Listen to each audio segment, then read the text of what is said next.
Me friends and ఫ్యామిలీతో సరదాగా బయటకు వెళ్ళటానికి కారు లేదా అయితే వెంటనే ఈ నెంబర్కి కాల్ చేయండి.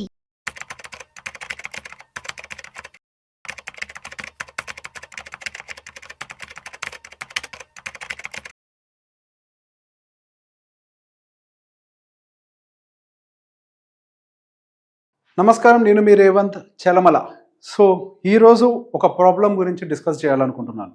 చాలామందికి ఇది ఒక ఐ ఓపెనర్ వీడియో అవ్వచ్చు. సో ఎప్పుడు ఇల్లు అనేది ఒకటి కొంటే చాలా ప్రాబ్లమ్స్ మనకి కొని తెచ్చుకుంటూ ఉంటాము అనే విషయం గురించి మాట్లాడితే దానికి రకరకాల కౌంటర్స్, రియల్ ఎస్టేట్ పెరుగుతుంది, దానికి మనకి రెంటల్ ఈల్డ్ వస్తుంది. ఎస్, ప్రతి ఒక్క దాని గురించి ఇప్పుడు డిస్కస్ చేద్దాం.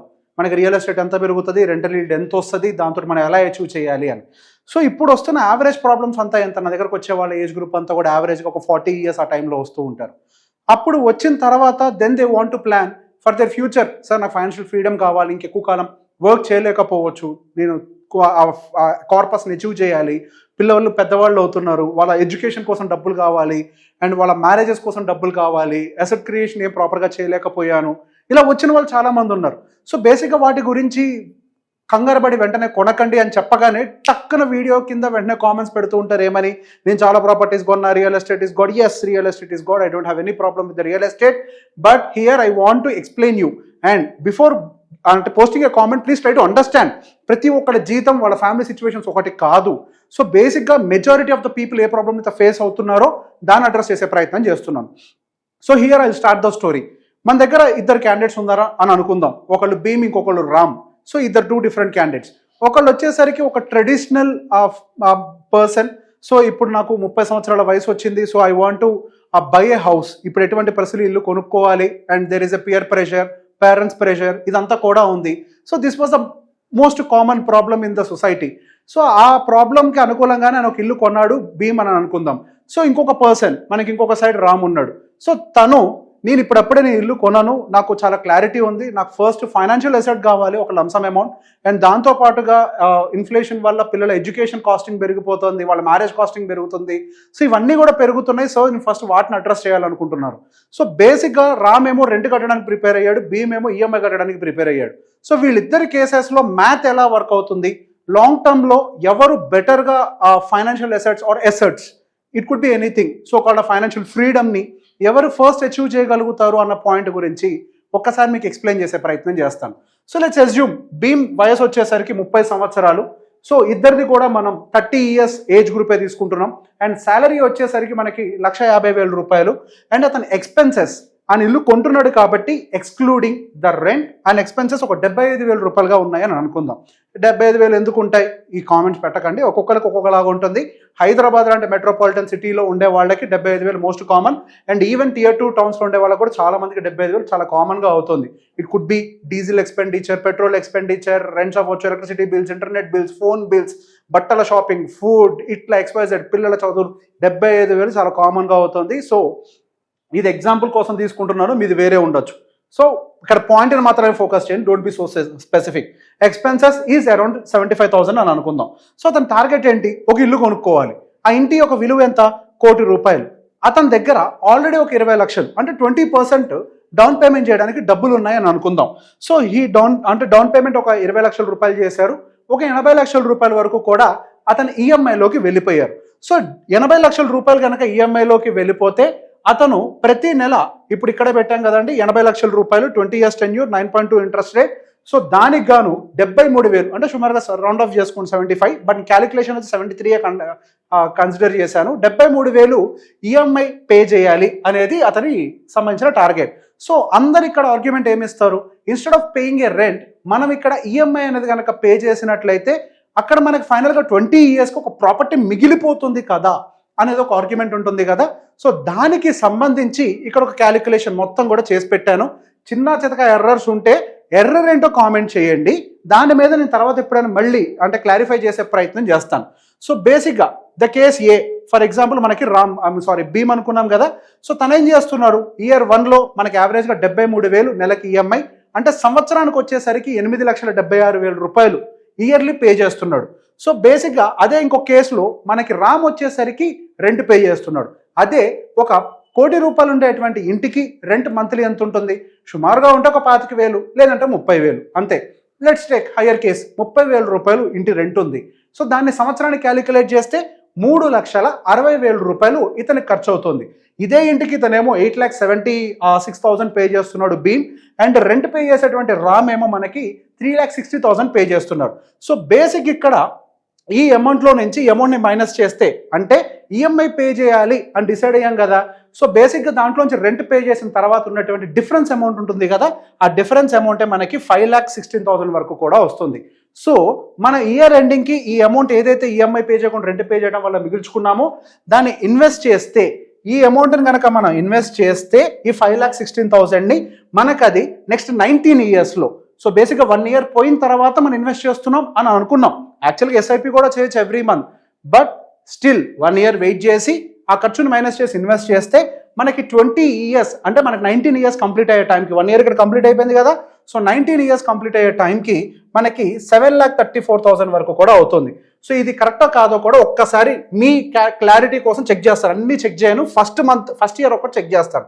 సో 5,16,000 మనము ఈ ఫస్ట్ ఇయర్ ఇన్వెస్ట్ చేసాం, 5,16,000 ఎక్స్పెక్టింగ్ ద 15% రిటర్న్, అండ్ దాన్ని ఒక 19 ఇయర్స్ పాటు మనం ఇన్వెస్ట్మెంట్ని వదిలేస్తే, and for that what we get is 73,43,000. So ఇక్కడ మనం ఎంటర్ చేసిన అమౌంట్ ఇదే కదా. సో ఇలానే కన్సిక్యూటివ్గా ఇయర్స్ అనేది క్యాలిక్యులేట్ చేసుకుంటూ వచ్చాం.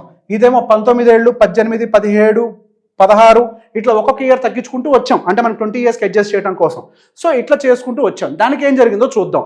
ఇప్పుడు ఈ EMI and rent almost match అవ్వడానికి మనకి 16 ఆల్మోస్ట్ 16 ఇయర్స్ ఆర్ 15 ఇయర్స్ వరకు కూడా టైం పడుతుంది. నియర్లీ 15 ఇయర్స్ వరకు కూడా రెండు ఈక్వల్ అవడానికి టైం పడుతుంది. సో బేసిక్గా ఇక్కడున్న కేసులో ఏం చేస్తున్నామనంటే వీఆర్ నాట్ ఇన్వెస్టింగ్. సో బేసిక్గా ఈ మనీని ఏదైతే ఈఎంఐ కంటే ఎక్స్ట్రా రెంట్ పే చేస్తున్నామో ఆ మనీని మన ఇన్వెస్ట్మెంట్స్ నుంచి మైనస్ చేసుకుంటూ కూడా వచ్చేస్తున్నాం. ఓకే, సో బేసిక్ ఇది కూడా అంటారు, ఒక టైం దాటిన తర్వాత మళ్ళీ ఈఎంఐతో కంపేర్ చేస్తే రెంట్ పెరుగుద్ది కదా. మన ఇన్వెస్ట్మెంట్లో నుంచి వాటిని కూడా మైనస్ చేస్తున్నాం. మనం ఎంతైతే చేతిలోంచి కడతామో అంతే కడతాం. So again I'm trying to explain, this is the EMI column, every month every year pay చేసేది. This is the rental column, every year calculate చేసేది. సో రెంట్ పెరుగుతుంది కదా, yes I have taken the rent increase, 7% increase తీసుకున్నాను. సహజంగా residential rental increase 5% ఉంటుంది, but for your convenience I have taken it as a 7%. 7% మంద మనకి rent పెరుగుతుంది అనే క్యాలిక్యులేట్ చేసుకుంటూ వచ్చాను. That is the reason why 15 years తర్వాత ఎంతో మనకి ఈఎంఐ కంటే కూడా రెంట్ అనేది డామినేట్ చేయడం మొదలుపెట్టింది. సో ఇట్లా క్యాలిక్యులేట్ చేయడం మొదలు పెడితే టోటల్ మనం బ్యాంకుకు పే చేసేది 1,75,00,000 పే చేస్తున్నాం. అదే రెంట్ రూపంలో కనుక మనం చూస్తే దానికి పే చేసేది 1,47,00,000గా పే చేస్తున్నాం. అదేవిధంగా మనం టోటల్ ఇన్వెస్ట్మెంట్ వాల్యూ, సో ఈ డిఫరెన్స్ వాల్యూని కదా ఈఎంఐ పోను మనం ఏదైతే రెంట్ మిగులుతుందో దాన్నే కదా ఇన్వెస్ట్ చేసేది. సో బేసిక్గా దాన్ని మైనస్ అంతా పోను, రెంట్ మళ్ళీ తర్వాత ఉండే 5 సంవత్సరాలకు రెంట్ డబ్బులు ఎక్స్ట్రా ఉంటాయి కదా, దాన్ని మైనస్ చేయంగా మన 27 లక్షల రూపాయల్ని ఇన్వెస్ట్ చేయడం కోసం వాడుతున్నాం. సో ఏ ఇయర్కి ఆ ఇయర్ ఇన్వెస్ట్ చేస్తున్నాం. సో ఈ 27 లక్షల రూపాయలని మాత్రమే టోటల్గా ఇన్వెస్ట్ చేసింది. సో టోటల్గా ఫైనల్గా ఆ ఇన్వెస్ట్ చేసింది ఎంత, ఎక్కడ, మ్యూచువల్ ఫండ్లో 15% రిటర్న్ వచ్చే దగ్గర అందరూ అనుకునేదే యాజ్ యూజువల్ ఇన్వెస్ట్ చేసుకుంటూ వస్తే ఫైనల్గా టోటల్ యాడ్ చేసింది, రిటర్న్ వచ్చింది, ప్లస్ మైనస్ కూడా చేయంగా మనకు దగ్గర దాదాపుగా 3,38,00,000 మ్యూచువల్ ఫండ్లో అక్యూములేట్ అయింది. సో ఫైనల్ కంక్లూజన్ ఏంటి, ఇంకా ఉంది, I will tell you. So final conclusion ఏంటో కూడా ఒకసారి మీకు ఎక్స్ప్లెయిన్ చేస్తాను. సో బేసిక్గా ఇప్పుడు భీమ్ విషయంలోకి వచ్చేసరికి మనకి ఈఎంఐ అయిపోయేసరికి మన వయసు 50 సంవత్సరాలు అవుతుంది. మన వయసు అంటే భీమ్ అండ్ రామ్కి సంబంధించిన వయసులు 50 సంవత్సరాలుగా అవుతాయి. సో 50 సంవత్సరాల వయసు వచ్చే టైంకి మనకి అపార్ట్మెంట్ రేటు పెరుగుతుంది. అపార్ట్మెంట్ యొక్క రేట్ ఎంత పెరుగుతుంది అని అంటే యావరేజ్గా 7%, అంతే. మీరు ఎక్కడైనా కానీ వెరిఫై చేసుకోవచ్చు. 7% తోటే, ఇంకా కొన్ని ఏరియాస్లో అయితే 5-4% తోటే పెరుగుతాయి. బట్ స్టిల్ మనం ఒక 7% ఇంక్రీజ్ అవుతుంది అనుకుని కన్సిడర్ చేస్తే అది 3,85,00,000గా మనకి దీని యొక్క వాల్యూ అనేది అవుతుంది. సో బేసిక్గా డౌన్ పేమెంట్ మనం దాంట్లో నుంచి ఇప్పుడు మన టోటల్ వాల్యూ వచ్చింది కదా, దాంట్లో నుంచి మనం పెట్టిన పెట్టుబడిని మైనస్ చేస్తే కదా మన ప్రాఫిట్ ఏంటో తెలిసేది. We are doing the same. 20 లక్షలు డౌన్ పేమెంట్ చేసాం, మైనస్. అండ్ ఈఎంఐ దాదాపుగా మనం 1,75,00,000 చేసాం, minus. So the net house gains మన టోటల్గా ఇంటి మీద పెట్టుబడి పోను 20 సంవత్సరాల తర్వాత ఉన్నటువంటి రియల్ గెయిన్స్ ఎంత అంటే 1,90,00,000 రూపాయలు. అదేవిధంగా రామ్ విషయంలో కనుక చేస్తే సేమ్ అదే 50 సంవత్సరాలకి ఫస్ట్ తన దగ్గర కూడా 20 లక్షలు ఉన్నాయి. ఇతనేమో అపార్ట్మెంట్ కొన్నాడు. అతను ఏం చేశాడంటే ఆ 20 లక్షల రూపాయలని లంసమ్ కింద ఒకటేసారి 20 సంవత్సరాల కోసం ఇన్వెస్ట్ చేసి పడేశాడు. ఇన్వెస్ట్ చేసి పడేసినందుకు గాను అతని దగ్గర ఆ క్యాష్ కాంపోనెంట్ 20 లక్షలు ఏదైతే ఉందో 20 ఇయర్స్ తర్వాత అది ఒకటే 3,27,00,000గా మారింది. అండ్ ఆ తర్వాత ఎవ్రీ ఇయర్ కాంట్రిబ్యూట్ చేశాడు కదా. ఇగో ఇక్కడ మిగిలిన డబ్బులు ఈఎంఐ మైనస్ రెంట్ పోని డిఫరెన్స్ అమౌంట్ అంతా ఇన్వెస్ట్ చేశాడు కదా. సో ఈ డిఫరెన్స్ అమౌంట్ ఏదైతే తను ఇన్వెస్ట్ చేశాడో ఆ ఇన్వెస్ట్మెంట్ యొక్క వాల్యూ దాదాపుగా 3,38,00,000 3,38,00,000గా మారింది. సో ఓకే, మరి ఇప్పటిదాకా ఏం చేశాడు? రెంట్ పే చేశాడు కదా, దాన్ని మైనస్ చేయమంటే అది కూడా చేసాం. టోటల్గా ఇప్పటిదాకా 1,77,00,000 రూపాయలు రెంట్ పే చేశాడు. అండ్ దాంట్లో నుంచి మరి ఇక్కడేమి ఇన్వెస్ట్మెంట్ వాల్యూ మైనస్ చేశాం కదా, ఇక్కడ కూడా ఇన్వెస్టెడ్ వాల్యూ మైనస్ చేయాలి. ఏమేమి ఇన్వెస్ట్ చేశాడు? Cash plus yearly. సో అంటే క్యాష్ అంటే ఏంటి? Down payment 20 lakhs plus 27 lakhs yearly కొద్దిగా ఏదైతే ఇన్వెస్ట్ చేస్తాడో ఆ అమౌంట్ని కూడా మనం ఇంక్లూడ్ చేసాం. సో దాన్ని ఈ రెండింటిని మైనస్ చేస్తే నెట్ గెయిన్స్ 4,70,00,000 రూపాయలుగా తేలింది. సో బేసిక్ ఇక్కడేమో మనకి నెట్ గెయిన్స్ ఇండివిజువల్లో 1,90,00,000గా తేలితే అంటే the final asset value minus invested is 1,90 lakhs అయినట్లయితే ఇక్కడ ద ఫైనల్ ప్రాఫిట్ ఎంత ఉంది అంటే 4,70,00,000గా ఉంది. ఇక్కడతో అయిపోయిందా? లేదు, ఇక్కడే అసలు ప్రాబ్లం రాబోతోంది. సో బేసిక్గా 50 సంవత్సరాల వయసు వచ్చేసరికి రిటైర్మెంట్ ఇష్యూస్ అనేవి ట్రిగ్గర్ అవుతాయి. చేతిలో ఎంత క్యాష్ ఉంటే అంత కంఫర్టబుల్గా బతకగలుగుతాం. సో బేసిక్గా మనకి ఇందాక ఒక ఎస్టిమేషన్ కూడా తీసుకున్నాం. ఈ అబ్బాయి విషయంలో, భీమ్ విషయంలో ఏమో ఎక్స్పెండిచర్ 75,000 ఎక్స్క్లూడింగ్ రెంట్, ఆల్రెడీ ఇల్లు కొంటున్నాడు కాబట్టి. ఈ అబ్బాయి విషయంలో ఏమో 1,05,000 రూపాయలు ఇన్న రెంట్, ఎందుకంటే including rent and expenses, rent pay చేస్తున్నాడు కాబట్టి. సో వీళ్ళిద్దరికి 30,000 రూపాయలు ఖర్చు అడిషనల్గా ఉందని కన్సిడర్ చేస్తున్నాం. ఓకే, సో బేసిక్ ఇప్పుడు ఏం జరిగింది, మనకి ఎక్స్పెన్సెస్ కూడా పెరుగుతాయి కదా. అదే టైంకి 50 సంవత్సరాలు వచ్చే టైంకి, సో ఇక్కడే మీకు చూపిస్తున్నాను 30 సంవత్సరాలు, 50 సంవత్సరాలకి రిటైర్ అవుతున్నాడు, 15% రిటర్న్, 75,000 భీమ్ ఎక్స్పెండిచర్ రాసుకున్నాము. సో ఇక్కడికి వచ్చేసరికి ఫైనల్గా మన మంత్లీ ఎక్స్పెండిచర్ వచ్చేసరికి 2,90,000గా మారిపోద్ది. దానికోసం అబ్బాయి దగ్గర 6 కోట్ల కార్పస్ ఉండాలి. కానీ ఇక్కడ ఏం జరిగింది, అతని దగ్గర క్యాష్ ఇన్ హ్యాండ్ జీరోగా ఉంది. ఎందుకు? ఏదైతే ఆయనకు 20 years తర్వాత ఉన్నటువంటి అపార్ట్మెంట్ వాల్యూ 3,86,00,000 అది ఫిజికల్ ఫార్మ్లో ఉంది కానీ క్యాష్ రూపంలో లేదు. సో దానివల్ల అతని దగ్గర ఉన్నటువంటి క్యాష్ ఇన్ హ్యాండ్ జీరో, కానీ ఎక్స్పెండిచర్ 2,90,000 రూపాయలు. అదేవిధంగా రామ్ దగ్గరకు వచ్చేసరికి అతనికి ఎక్స్పెన్సెస్ 4 లక్షలు. ఇవ్వండి, ఇక్కడ కూడా ఆల్రెడీ చేశాను, ప్రతి ఒక్కటి ఎక్స్ప్లెయిన్ చేయలేను. ఫైనల్గా 8 కోట్లు కావాలి. ఆ అబ్బాయికి ఏమో ఎక్స్పెండిచర్ 4 కోట్లు. ఓకే, ఎక్స్పెండిచర్ 4 లక్షలు, రిక్వైర్డ్ కార్పస్ 8.5 కోట్లు. ఓకే, సో బేసిక్గా దీన్నే ఒకసారి చూడండి. ఇప్పుడు ఈ అబ్బాయి దగ్గర క్యాష్ ఇన్ హ్యాండ్ ఎంత ఉంది? ఆల్మోస్ట్ 6,65,00,000 వరకు కూడా మనకి క్యాష్ ఇన్ హ్యాండ్ అనేది కనిపిస్తుంది. అరే ఇక్కడ ప్రాఫిట్ ఏమో 4 crores అంటున్నావు, మరి ఇక్కడ ఇది ఇంత ఉంది అంటున్నావు అని ఒక కన్ఫ్యూజన్ రావచ్చు. సో బేసిక్గా ఇక్కడ ఒక చిన్న విషయాన్ని అబ్జర్వ్ చేయాలి. ఇక్కడ మనం ఇన్వెస్టెడ్ వాల్యూ మైనస్ చేసి నెట్ ప్రాఫిట్ చెప్తున్నాం. But the final value, cash ఏదైతే ఇన్వెస్ట్ చేశాడో దాని యొక్క వాల్యూ 3,25,00,000 ఉంది. ఇయర్లీ కాంట్రిబ్యూషన్ ఏదైతే చేశాడో అది 3,38,00,000 ఉంది. సో ఫైనల్గా 2 కలిపితే క్యాష్ ఇన్ హ్యాండ్ 6,65,00,000గా తేలింది. ఆయన కావాల్సిన 8.5 కోట్లలో అట్లీస్ట్ నియర్ బై ఆ టార్గెట్ని అచీవ్ చేసే ప్రయత్నం చేసింది కేసు ఏనా కేసు బీనా, అంటే ఇల్లు కొన్నవాడా లేకపోతే ఫ్యూచర్ని యాంటిసిపేట్ చేసి నా దగ్గర భవిష్యత్తులో డబ్బులు ఉండాలి అని కోరుకునేవాడా అంటే డెఫినెట్గా మనకి ఈ కేసులో ఉన్నటువంటి రామ్ మనకి ఆ టార్గెట్ని అచీవ్ చేయడం అయితే జరిగింది. సో ఇక్కడతోటి పండగ అయిపోయింది అని అంటే లేదు. 30 సంవత్సరాలకు, 31 సంవత్సరం, 32కో ఏదో పిల్లలు పుట్టారని అనుకుందాం. వాళ్ళ 18 ఏళ్ళు వచ్చాయనంటే హైయర్ ఎడ్యుకేషన్, దాదాపుగా వాళ్ళ హైయర్ ఎడ్యుకేషన్ ఇప్పుడు 20 లక్షల రూపాయల మార్కెట్లో ఉంది. 20, 25 అదే ₹1,00,00,000కే వెళ్ళుద్ది వాళ్ళ హైయర్ ఎడ్యుకేషన్ వచ్చే టైంకి. ఈ అబ్బాయి విషయంలో ₹1 కూడా క్యాష్ ఇన్ హ్యాండ్ లేదు. అదే ఈ అబ్బాయి విషయంలో స్టిల్ క్యాష్ ఇన్ హ్యాండ్ ఉంది.